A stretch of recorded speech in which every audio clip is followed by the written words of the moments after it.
y a un sujet qui me fascine de plus en plus. Ça fait un petit moment que je l'ai en tête et c'est vrai que j'en parle pas énormément, que ce soit à l'écrit, sur les réseaux. Par contre, j'en parle beaucoup avec mes clients. C'est celui de la masculinité. Et quand je parle de masculinité, je parle pas de ce qu'on a entre les jambes. Quand je dis que j'en parle avec mes clients, c'est aussi bien mes clients hommes que mes clients femmes. Et c'est pour ça que tu sois un homme ou une femme, si tu écoutes cet épisode, dans tous les cas, il te sera utile. Tu vois, hier, j'ai eu une conversation super intéressante avec mon coach et d'autres de ses clients, dont un qui est vraiment à fond et spécialisé, qui ne travaille uniquement qu'avec des hommes, sur la thématique justement de la masculinité. Et on parlait, ça va faire sûrement grincer quelques dents, mais de toute cette connerie de quotas dans les entreprises aujourd'hui, où il doit y avoir autant d'hommes que de femmes dans les comités de direction, autant d'hommes que de femmes sur les postes de manager, de leader. Ne me quitte pas maintenant, parce que tu vas voir,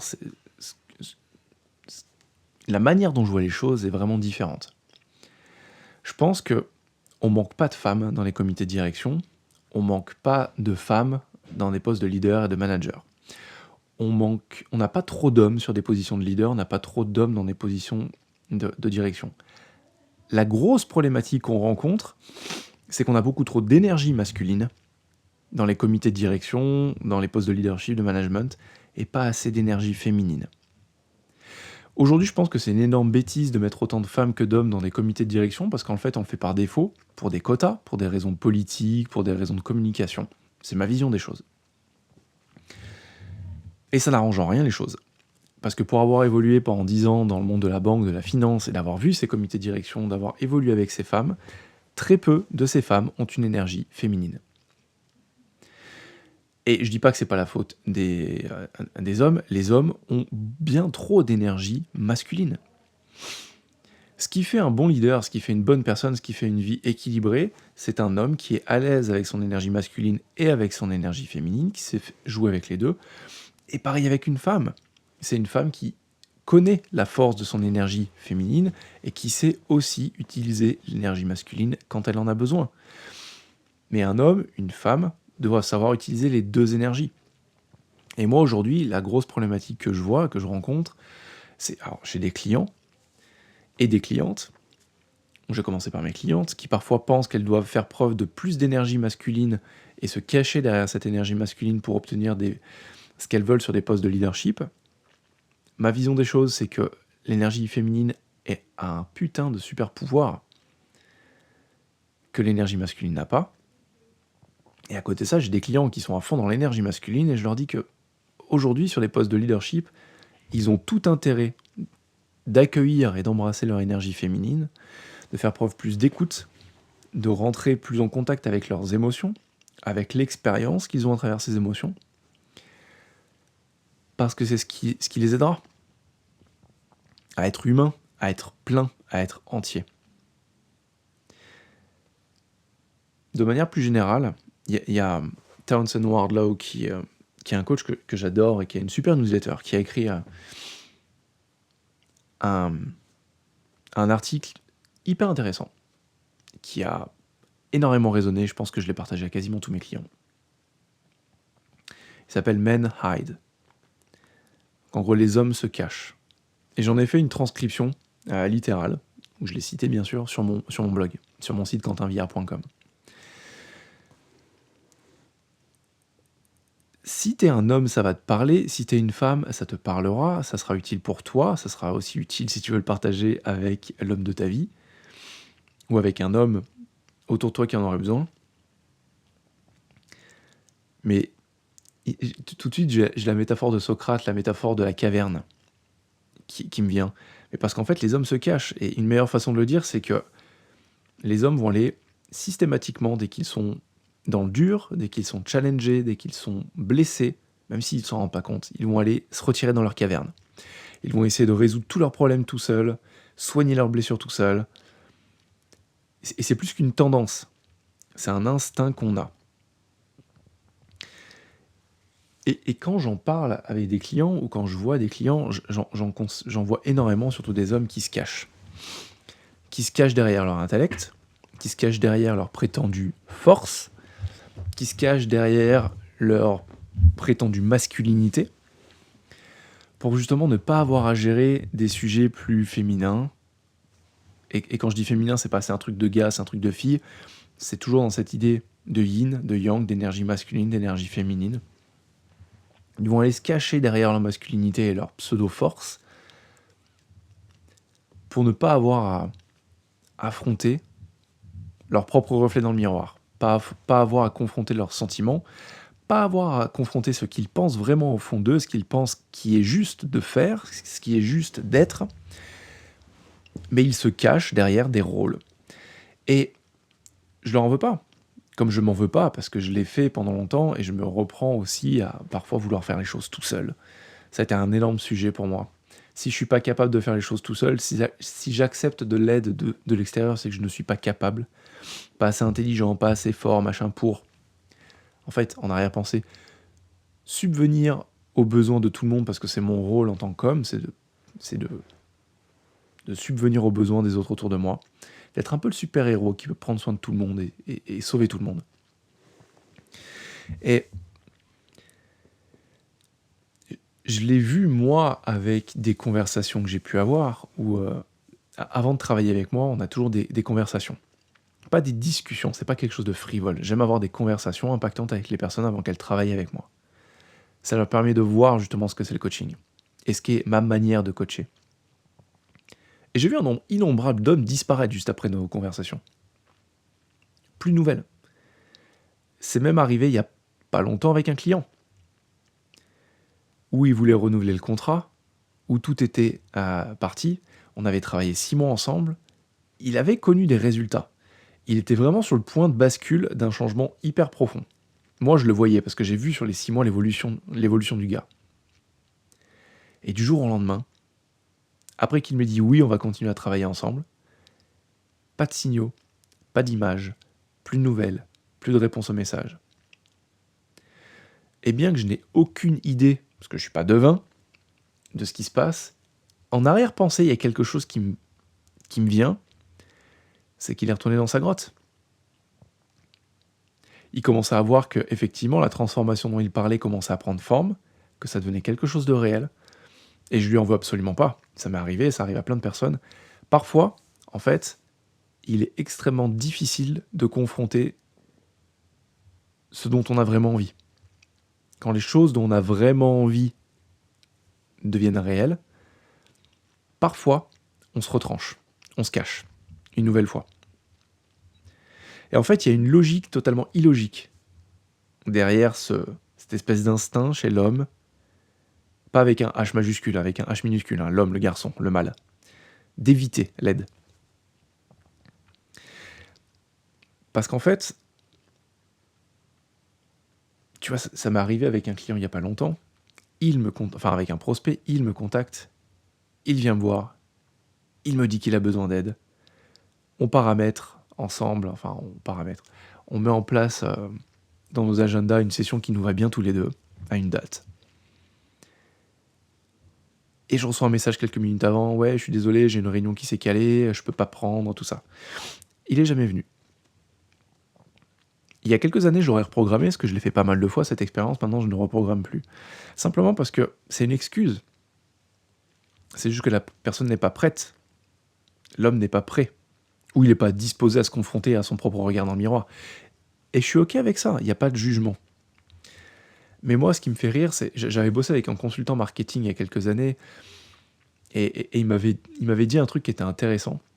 Au début, où on allait bosser ensemble, je lui disais, ouais, bon, pour l'instant... j'ai pas le cash, c'est faux, je l'avais totalement. Mais j'ai pas le cash pour travailler avec toi. Je vais créer ce cash, avoir quelques clients, et quand je l'aurai, je paierai tes services. Et il m'avait dit quelque chose au début, j'avais trouvé très abrupt, et qui finalement est très juste. C'est, écoute Quentin, si tu veux travailler avec moi, c'est pour avoir plus de clients. Donc en fait, c'est qu'aujourd'hui, t'as pas assez de clients. Explique-moi le délire derrière l'idée. Je vais travailler avec toi quand j'aurai plus de clients, alors que tu veux travailler avec moi pour avoir plus de clients. Je comprends pas. Et en fait, c'est exactement pareil avec l'idée d'accepter de l'aide ou pas en tant qu'homme. C'est comme si on se cassait le bras et on décidait d'attendre avant d'aller voir le médecin. Ça n'a aucun sens. Et pourtant, j'ai plusieurs, alors pas femmes, mais vraiment des hommes, qui m'ont contacté alors que ça allait pas. J'ai plus de nouvelles d'eux. Et j'ai eu des nouvelles un an et demi après. Et les premiers trucs qu'ils me disent, c'est écoute, là ça va vachement mieux dans ma vie, je suis prêt à bosser avec toi. Et je suis toujours curieux de cette réaction. Parce que de me dire, chaque fois je leur dis, mais pourquoi tu m'as pas appelé il y a un an et demi? Pourquoi on n'a pas commencé à travailler ensemble il y a un an et demi? Oh, tu sais, parce que j'avais plein de trucs à gérer, c'était la galère, ça allait pas avec ma femme, ça allait pas dans mon business, ça va pas avec mes enfants, ça allait nulle part en fait. Et je leur dis, ça a duré combien de temps pour que t'en sortes? Ah, ça a été un an et demi, 2 ans, voire des fois 3 ans de galère. On aurait pu le résoudre en 2 mois, 3 mois. T'aurais pas été seul en fait, dans ta cave, tout seul. Et je le dis avec tout l'amour du monde. Il n'y a pas de jugement parce que, sincèrement, ça a été mon problème pendant des années. Jamais accepter de l'aide. Mais pour les trucs ridicules, hein. Je suis en train de faire à manger, je suis en train de mettre la table, je suis en train de gérer 12 000 trucs, ma femme qui me dit attends, t'as besoin d'aide? Non, non, c'est bon, t'inquiète, je gère. Alors que je suis en train de courir dans tous les sens. Et que je pourrais juste dire ouais, tu peux juste aller chercher les fourchettes, les couteaux, et les mettre à table. Ça m'évitera de me taper des allers-retours. Mais vu que je suis un homme, je sais tout gérer. C'est le système d'exploitation de la virilité, en fait. Et je questionne de plus en plus cette idée de dire c'est quoi derrière le concept d'homme? Qu'est-ce qui se cache derrière le concept de virilité, de masculinité? C'est à moi de le faire, il n'y a personne qui va venir m'aider, je dois le faire moi-même, ça va être difficile, mais c'est pas grave, c'est normal, c'est comme ça qu'on apprend. C'est un vrai état d'esprit, en fait, de rejeter de l'aide. Et tout ça, je le sais parce que je l'ai vécu, et quand je regarde en arrière, je vois mon père qui était entrepreneur, et je le vois aujourd'hui, et je me dis, comment est-ce que j'aurais pu faire différemment? On m'a jamais montré.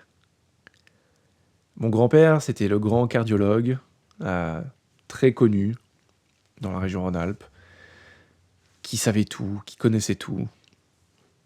Ma grand-mère, c'était l'archétype de la femme au foyer. J'aime ma grand-mère, elle est encore de ce monde, j'ai de la chance. Mais elle n'a jamais eu à prendre de décision, jamais rien à faire. Et mon grand-père, c'était on lui servait le plat, il mangeait en premier, et c'est lui qui disait si c'était bon ou si c'était pas bon. C'était lui qui avait réponse à tout. Mon père, je le verrais très mal dans un groupe d'hommes dans lesquels je peux être, à partager ses vulnérabilités, partager ses émotions. Parce que mon père n'a jamais dit je ne sais pas, mon père n'a jamais dit je ne sais pas comment faire, mon père n'a jamais montré ses émotions. J'ai été élevé là-dedans, mon frère aussi. Tu m'étonnes qu'on fonctionne comme ça. On nous a jamais montré qu'on pouvait être différent, qu'on pouvait être vulnérable. Dans le groupe d'hommes dans lequel je suis, mon super pouvoir, c'est la vulnérabilité. Ça vient pas de moi, c'est eux qui me le disent. Et pour moi, vulnérable pendant des années, ça voulait dire être faible, savoir montrer ses faiblesses. Et bien que je sois pas totalement à l'aise avec cette idée,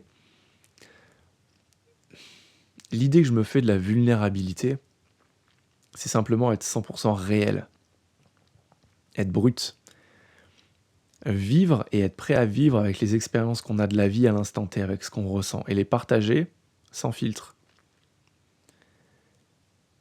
Et je me rends compte de plus en plus que c'est pas une faiblesse, que c'est une super force. Et c'est un truc que j'enseigne. En tout cas, c'est pas que j'enseigne, parce que c'est pas quelque chose qu'on apprend, mais que j'essaye de faire voir à mes clients, pour qu'ils en fassent l'expérience eux-mêmes. Des clients qui sont dans des rôles de leadership ou qui accompagnent des multimillionnaires. Le fait d'arriver à être vulnérable, donc à être brut, sans filtre, pas dans la méchanceté, mais dans l'amour et dans l'expérience de la vie au quotidien, sérieux, c'est une force énorme parce que très peu de personnes sont capables de le faire. Quand j'ai vu mon schéma de toujours essayer de faire les choses moi-même, c'était il y a environ 1 an, et je me suis rendu compte, donc c'était en 2024, et je me suis rendu compte de l'aberration du truc. Ça faisait 4 ans que j'étais dans le coaching, je me faisais coacher. J'ai pas honte de le dire aujourd'hui, mais j'ai eu honte de l'admettre. Je disais qu'il fallait absolument avoir un coach pour se faire coacher, mais je me faisais pas coacher de manière régulière. Je pensais faire le travail, mais je le faisais tout seul dans mon coin. Je prenais mes calepins, je répondais à des questions, je lisais des livres, je faisais les exercices. Ça a de la valeur. Ça m'a apporté des choses. Mais une nouvelle fois, j'étais juste l'homme dans sa grotte à gérer son truc tout seul, face à mes burn-out, face à mes peurs, face à mes émotions que j'évitais, face à mes galères de jeune papa, de mari qui est au bord du divorce. J'étais tellement dans ma grotte que j'étais seul au monde, et j'arrêtais pas de dire que le seul truc que je voulais, c'était ne plus être seul. Mais toutes mes actions montraient le contraire. Je faisais tout pour être seul. Tout a basculé le jour où je me suis ouvert. Tout a basculé où j'ai appelé un jour un ami coach et qui m'a coaché pour la première fois. Tout a basculé quand vraiment je me suis dit, maintenant j'arrête d'être seul. Je dis ce que j'ai à dire, je demande ce que je veux et je demande de l'aide quand j'en ai besoin. Et ça fait pas de moi un sous-homme, au contraire. Et hier, cette discussion était très intéressante avec les autres coachs et avec mon coach. Il me parlait des galères qu'il avait avec son fils de 18 ans. Et de tout ce qu'il a appris. Avec ses autres enfants aussi. Et je lui partageais que j'avais extrêmement peur finalement de perdre ma fille. Et que de perdre ma fille, c'était ce qui m'empêchait d'être courageux. Et qu'aujourd'hui, ce que je voulais, c'était pas forcément faire preuve de plus de courage, mais c'était être plus exemplaire et montrer à ma fille que la liberté, c'est un choix, qu'on peut être soi-même, et qu'une personne accomplie, et quand je dis personne, j'englobe les hommes et les femmes, c'est quelqu'un qui embrasse son énergie masculine et son énergie féminine. C'est tout ce qu'aujourd'hui je veux transmettre à ma fille. Pas du savoir, mais une manière d'être. Lui montrer ce qui est possible, lui montrer ce qu'elle peut faire, lui montrer qui elle peut être, et qu'elle a le droit d'avoir de l'énergie masculine, et que son énergie féminine est une grande force. Et mon fils aujourd'hui a 1 an et demi, et c'est tout ce que je veux lui montrer un père qui est à l'aise avec sa masculinité et sa féminité.